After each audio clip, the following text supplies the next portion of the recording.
There is no gay agenda. It's a human agenda.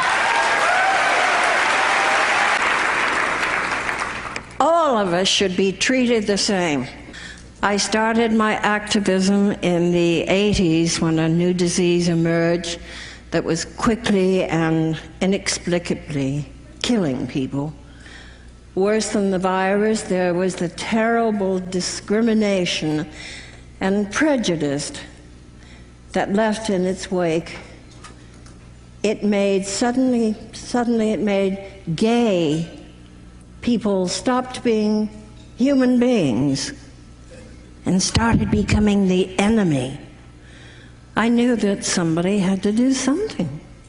For God's sakes, our president didn't even utter the word AIDS for years into the epidemic. So I got involved. All of my life I've spent a lot of time with gay men, Montgomery Clift, Jimmy Dean, Rock Hudson, were my colleagues, co-workers, confidants, my closest friends. But I never thought of them of who they slept with. They were just the people I loved. I could never understand why they couldn't be afforded the same rights and protections as all of the rest of us. Why shouldn't gay people be allowed to marry? Those against gay marriages say marriage should only be between a man and a woman. God, I of all people know that that doesn't always work. I feel that any home where there is love constitutes a family, and all families should have the same legal rights.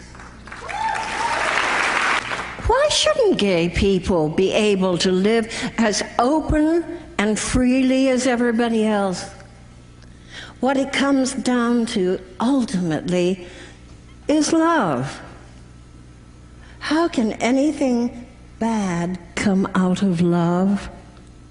The bad stuff comes out of mistrust, misunderstanding, and God knows from hate and from ignorance. Thank God GLAAD works to fight this. During my life, I've seen many things, good and bad, but the bad things never came out of loving acts, loving gestures, or loving relationships. And say once and for all of us, long live love.